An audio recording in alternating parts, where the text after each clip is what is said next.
പറഞ്ഞു വെച്ചത് നമ്മളൊക്കെ ആശുപത്രിയിൽ പോകാത്തവരാണോ? നമ്മളൊക്കെ കഴുത്തിന് പരിക്ക് പറ്റാത്തവരാണോ?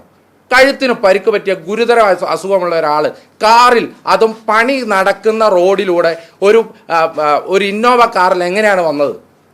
നമസ്കാരം. ഇരുത്തി വധിക്കുക എന്ന് കേട്ടിട്ടേയുള്ളൂ. ഇന്നലെ വരെ ഉഗ്രപ്രതാപത്തിൻ്റെ കോട്ടകൊത്തളങ്ങളിലൂടെ അടവുകളും കൊടിക്കൂറയും പാർച്ചു നടന്ന ഒരാളാണ് ഇപ്പോഴിങ്ങനെ നൊമ്പര വീണയായി ഇരിക്കുന്നത്. ആ മുഖം മ്ലാനമായതുപോലെ, ജയ് വിളിക്കാനും മഹാത്മ്യം പാടാനും ആരുമില്ലാത്ത അവസ്ഥ. അബിൻ വർക്കിയുടെ ചോദ്യങ്ങൾക്ക് മറുപടിയില്ലാതെ പെടലി വെട്ടിയ പോലെ ഒരു ഇരിപ്പായിരുന്നു വീണ ജോർജ്. പ്രതിപക്ഷ നേതാവ് വി ഡി സതീശനെ വരെ പരസ്യമായി സംവാദത്തിന് വിളിക്കുന്ന ആളുകളാണ്. കമ്മികൾ കൈയടിക്കാനിരിക്കുന്ന വേദിയിൽ നിന്ന് വെല്ലുവിളിയാകാം. പക്ഷേ സംവാദം എന്നത് വേറൊരു കഴിവാണ്. അബിൻ്റെ മുമ്പിൽ പെടലി കോച്ചിയിരുന്ന ആളാണ് പ്രതിപക്ഷ നേതാവിനോട് ചോദിക്കുന്നത് സംവാദത്തിന് തയ്യാറാണോ എന്ന്. ഗ്രഹപാഠം ചെയ്തു വരുന്നയാളാണ് സതീശൻ. നിയമസഭയിൽ കത്തിക്കയറുന്നത് അങ്ങനെയാണ്. അല്ലാതെ ഓഫീസിൽ നിന്നും എഴുതി കൊടുക്കുന്ന നോട്ട് നോക്കി പറയലല്ല. ഏത് നേതാവും അങ്ങനെ വേണം. വീണ ജോർജ് പത്തനംതിട്ടയിൽ വാർത്താ സമ്മേളനത്തിൽ വല്ലാതെ ചൂളിപ്പോകുന്നതാണ് നമ്മൾ കണ്ടത്. ഇല്ലാത്ത വേദന അഭിനയിച്ചു. KSUക്കാരെ കൽത്തുറങ്കിലടച്ചു.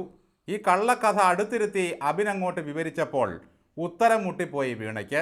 ബ്ലിങ്കി ഒരൊറ്റ ഇരിപ്പായിരുന്നു. ഇപ്പോൾ കമ്മികൾ പറയുന്നത് തികഞ്ഞ ശാന്തതയോടെ അത് മുഴുവൻ കേട്ടിരിക്കാൻ കഴിയുന്നത് ഉയർന്ന മനസ്സും നിയന്ത്രണ ശക്തിയും ഉള്ളതുകൊണ്ടാണത്രേ. അതൊരു കമ്മ്യൂണിസ്റ്റുകാരിക്ക് കഴിയും.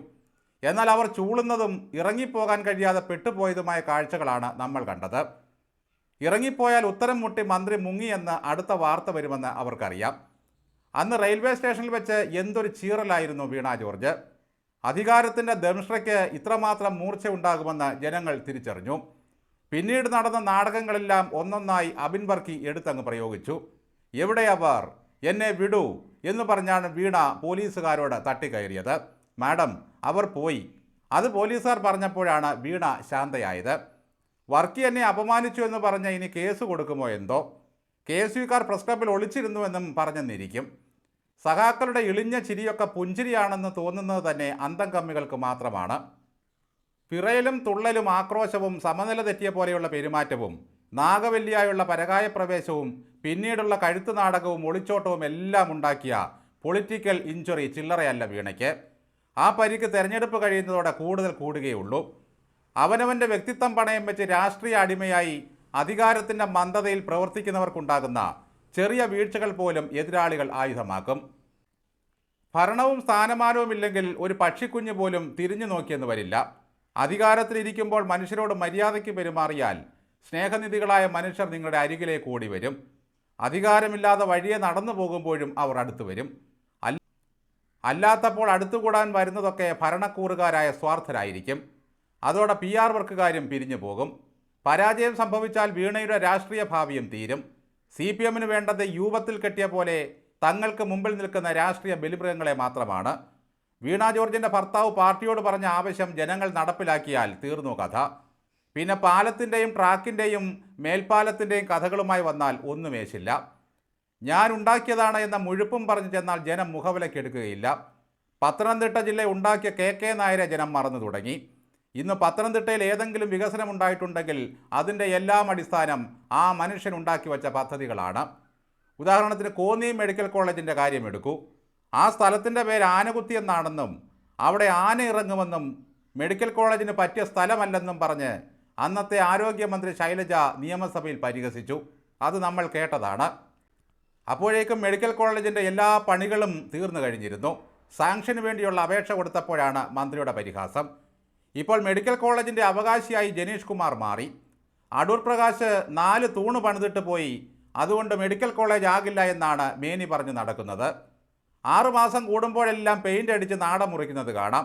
എന്തെങ്കിലുമൊക്കെ കാട്ടിക്കൂട്ടും. കക്കൂസിൻ്റെ വരെ ഉദ്ഘാടനം നടത്തിയിട്ടുണ്ട്. അല്ലാതെ അവിടെ ഇന്നേ വരെ പൂർണ്ണമായും ഒരു ചികിത്സയും ആർക്കും കിട്ടുന്നില്ല. പത്തനംതിട്ട ജനറൽ ആശുപത്രിയിൽ നിന്നും എത്ര കേസ് കോന്നി മെഡിക്കൽ കോളേജിലേക്ക് റെഫർ ചെയ്യുന്നുണ്ട്. അവിടെ വീൽ ചെയർ ഉണ്ടാനും മറ്റും പാർട്ടി തിരികെ കയറ്റിയ കുറേ പേരുണ്ടായെന്നിരിക്കും. ചാവാൻ തയ്യാറുള്ളവർ മാത്രം വരിക എന്ന് പറഞ്ഞ് അവിടുത്തെ സർജൻ നോട്ടീസ് പതിപ്പിച്ചത് വലിയ വാർത്തയായി. കോന്നിയിൽ വെച്ചുണ്ടായ ഒരു അപകടത്തിൽ കളക്ടർക്ക് പരിക്കേറ്റപ്പോൾ പോലും മെഡിക്കൽ കോളേജിലേക്ക് പോയില്ല. സ്വകാര്യ ആശുപത്രിയിലാണ് അദ്ദേഹം ജീവൻ നിലനിർത്തിയത്. മാധ്യമപ്രവർത്തകയായിട്ടിരിക്കുമ്പോൾ വീണ ജോർജ് കാത്തു സൂക്ഷിച്ച വ്യക്തിത്വവും സമീപനങ്ങളും തീർത്തും നഷ്ടപ്പെടുത്തി കളഞ്ഞ 5 വർഷമായിരുന്നു കടന്നുപോയത്. ഒരുപാട് സ്ത്രീകളെ അണച്ചുപിടിച്ച് വീണ പറഞ്ഞു സർക്കാർ ഒപ്പമുണ്ടെന്ന്. ആ കണ്ണീര് തുടയ്ക്കൂ. അവർ അന്ന് പറഞ്ഞതെല്ലാം ആത്മാർത്ഥമായിട്ട് തന്നെയായിരുന്നു. അത്ര മനുഷ്യപ്പറ്റൊന്നുമില്ലാത്ത ആളാകില്ല വീണ ജോർജ്. പക്ഷേ പാർട്ടിക്കിപ്പോൾ മനുഷ്യപ്പറ്റില്ല, മുതലാളിത്തപ്പറ്റേയുള്ളൂ. വീണ പാർട്ടിയിൽ മൂക്കാതെ പഴുത്ത പഴമാണ്. ഒരലങ്കാരത്തിന് കമ്മിറ്റികളിൽ ചെന്നിരിക്കാം എന്ന് മാത്രം. ഭരിക്കുന്നത് പാർട്ടിയിലെ കള്ളക്കുറുക്കന്മാരായ കമ്മ്യൂണിസ്റ്റുകാരാണ്. അവർ പറയുന്നിടത്ത് ഒപ്പിടുക, മന്ത്രി എന്ന നിലയിൽ അഭിരമിക്കുക, കപ്പിത്താൻ്റെ വീരഗാഥകൾ പറഞ്ഞ് നാടാകെ നടക്കുക. കയ്യടി സംഘം ചുറ്റും വന്നുകൂടിയതോടെ പ്രസംഗശൈലിയെല്ലാം മാറി. ഒരു പ്രത്യേക നീട്ടലും കുറുക്കലുമായി വീണയ്ക്ക്. വീണ ജോർജിനെ ഇനി നിർത്തല്ലേ എന്ന് പറഞ്ഞ ഭർത്താവിനോട് പാർട്ടി പറഞ്ഞു, അത് നിന്റെ വീട്ടിൽ പോയി പറഞ്ഞാൽ മതിയെന്ന്. എന്തുകൊണ്ടാണ് വ്യവസ്ഥകൾ ഒഴിവാക്കി വീണയെ വീണ്ടും പാർട്ടി മത്സരിപ്പിക്കുന്നത്? പത്തനംതിട്ടയിൽ നേതൃദാരിദ്ര്യം ഉള്ളതുകൊണ്ടാണോ? അല്ല. മനുഷ്യൻ്റെ വെട്ടത്തിറക്കാൻ പറ്റിയ മുഖപ്രസാദമുള്ള ഒരു നേതാവുമില്ല ഇപ്പോൾ പത്തനംതിട്ടയിൽ. ഉള്ളവർ തന്നെ ജനങ്ങൾക്ക് ഒപ്പമില്ല. സമ്മേളനത്തിന് കൊണ്ടിരുത്തുന്ന അടിമകളല്ല പൊതുജനമെന്ന് പറയുന്നത്. അവർ പുറത്താണ്. മണ്ണിൽ നിന്നും കപ്പ പറിച്ചെടുക്കും പോലെ മനുഷ്യൻ്റെ നെഞ്ചിൽ നിന്നും ആരോ ഈ പാർട്ടിയെ വലിച്ചു പറിച്ചു കൊണ്ടുപോയിരിക്കുന്നു. ചർച്ചയ്ക്കിടയിൽ അബിൻ വർക്കി മുള്ളുവെച്ച ഒരു വർത്തമാനം പറയുന്നത് കേട്ടു. നഗരസഭയിൽ പ്രശ്നങ്ങളുണ്ടായപ്പോൾ CPM ആക്രമിച്ച കൗൺസിലർമാരുണ്ടായിരുന്നല്ലോ പത്തനംതിട്ടയിൽ തന്നെ, ഓർക്കുന്നില്ലേ നിങ്ങൾ? സ്ത്രീ സൗഹൃദത്തിൻ്റെ കഥ പറയുന്ന ഈ പാർട്ടിയല്ലേ നഗരത്തിലെ ഒരു വനിതാ കൗൺസിലറെ അപമാനിച്ചത്? അതാരെന്ന് ഇന്നത്തെ കമ്മികൾക്ക് ഓർമ്മയില്ലെങ്കിലും അറിയാവുന്നവരുണ്ട്. വീണയുടെ മാതാവ് UDF കൗൺസിലറായിരുന്ന കാലത്തായിരുന്നു CPM അവരെ നഗരസഭയിലിട്ട് അപമാനിച്ചത്. ഇത്രയും വലിയ കഴുത്തുദീനമുള്ളയാൾ എന്തിന് ICUവിൽ നിന്നും ഒളിച്ചോടി പണിതീരാത്ത റോഡിലൂടെ വീട് പറ്റിയെന്ന ചോദ്യം വീണയുടെ നെഞ്ചിൽ തറച്ചു. അപ്പോൾ എത്രമാത്രം നിരുത്തരവാദപരമായിട്ടാണ് ഒരു മന്ത്രിയോട് ആരോഗ്യവകുപ്പ് പെരുമാറിയതെന്നായിരുന്നു പരിഹാസം. ആരോഗ്യവകുപ്പ് മന്ത്രി പറഞ്ഞു, ഞാൻ പുറത്തിറങ്ങിയാൽ എന്നെ കരിയോയിൽ മുക്കുമെന്ന് പറഞ്ഞു. ഇവിടെ പുറത്തിറങ്ങിയപ്പോൾ കല്ലെറിഞ്ഞ് തല പൊട്ടിച്ച് തലയിൽ ചോര ഒലിപ്പിച്ച ഒരു മുഖ്യമന്ത്രി ഉണ്ടായിരുന്നല്ലോ. എന്തായാലും ആറന്മുളയിൽ നേരത്തെ ഓർത്തഡോക്സുകാർക്ക് വേറെ ഓപ്ഷൻ ഉണ്ടായിരുന്നില്ല. ഇപ്പോഴവർക്ക് 2-1 പരീക്ഷിക്കാം. എന്തായാലും തെരഞ്ഞെടുപ്പ് പ്രഖ്യാപനം വരുമ്പോഴേക്കും ഓടിച്ചാടി നടന്ന് പലതും ഉദ്ഘാടനം ചെയ്തു. അതിൻ്റെ പിറ്റേന്ന് മുതൽ പണിയെല്ലാം നിലച്ചു. കേരളത്തിലെ ഇടതുപക്ഷത്തിന് പൊതുവെയും CPMന് പ്രത്യേകിച്ചും ഒരു ബാധ്യതയായി എങ്ങനെയാണ് ഈ വീണ ജോർജ് മാറിയത്? അതിൻ്റെ പിന്നിലെ കറുത്ത കാര്യങ്ങൾ ഏതായിരിക്കും? വർത്തമാനം കൊണ്ടാണ് വീണയ്ക്ക് ഈ ഉളുക്കെല്ലാം ഉണ്ടായത്. കെട്ടിടം ഇടിഞ്ഞു വീണതിൻ്റെ അടിയിൽ ഒരാൾ കിടക്കുന്നത് പോലും അറിയാതെ വീണ പറഞ്ഞു, പഴകിയ കെട്ടിടം ഉമ്മൻചാണ്ടിയുടെ കാലത്തേതാണെന്ന്. കത്രിക എൻ്റെ കാലത്തേതല്ല. ഒന്നാലോചിച്ചാൽ എത്ര മെഡിക്കൽ കോളേജുകൾക്ക് വീണയുടെ കാലത്ത് തീപിടിച്ചു, മരുന്ന് ഗോഡൗണുകൾ കത്തി നശിച്ചു, പേപ്പട്ടി വിഷത്തിന് കുത്തിവെച്ചവർ എത്ര പേർ മരിച്ചു. കൊല്ലപ്പെട്ട ഡോക്ടർ വന്ദനയുടെ മാതാപിതാക്കൾ ഇതുവരെ ആശ്വാസധനം പോലും കൈപ്പറ്റിയിട്ടില്ല എന്നാണ് അറിയുന്നത്. മകളുടെ മരണവുമായി ബന്ധപ്പെട്ട് തങ്ങൾക്ക് നീതി കിട്ടിയില്ല എന്നാണ് ആ മാതാപിതാക്കളും പറയുന്നത്. അന്ന് ആ വീട്ടിൽ ചെന്ന് വീണ ജോർജ് കരഞ്ഞപ്പോഴാണ് തിരുവഞ്ചൂർ രാധാകൃഷ്ണൻ പരിഹസിച്ചത് ഗ്ലിസറിൻ ഇല്ലാതെ കരയാൻ വീണ ജോർജ് മിടുക്കിയാണെന്ന്. അന്ന് കളിച്ചത് നാടകമാണെന്ന് ഇപ്പോൾ ബോധ്യമായില്ലേ? ആ മാതാപിതാക്കളുടെ വാക്കുകളിൽ നിന്നും അത് ബോധ്യമായി. കഴിഞ്ഞ ദിവസമുണ്ടായ മെഡിക്കൽ കോളേജിലെ തീപിടുത്തത്തിൽ 5 പേരാണ് മരിച്ചത്. അവരുടെ വിധി കൊണ്ടാണെന്നാണ് ഇപ്പോൾ സർക്കാർ പറയുന്നത്. ICUവിൽ ഒരു വനിത പീഡിപ്പിക്കപ്പെട്ടത് കണ്ട് മൊഴി കൊടുത്തതിനാണ് ഒരു നഴ്സിനെ നാട് കടത്താൻ ഇവർ ശ്രമിച്ചത്. കോടതി ഇടപെട്ടാണ് അവരെ തിരികെ നിയമിച്ചത്. പീഡിപ്പിച്ചവനെ സംരക്ഷിക്കുകയും ചെയ്തു. നവീൻ ബാബുവിൻ്റെ കുടുംബത്തെ ഓർത്ത് എന്തൊരു കരച്ചിലായിരുന്നു വീണ.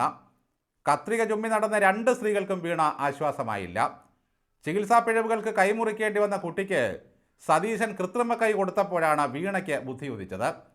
അധികാരം കയ്യിലുണ്ടെങ്കിൽ രക്ഷാപ്രവർത്തനത്തിന് DYFIയും അംഗരക്ഷകരായി CPMകാരും കൂടെ ഉണ്ടാകും. ഇതുപോലെ തനിച്ച് സംവാദങ്ങളെ നേരിടേണ്ടി വരുമ്പോൾ വെള്ളമിറക്കിയിരിക്കാനേ കഴിയൂ.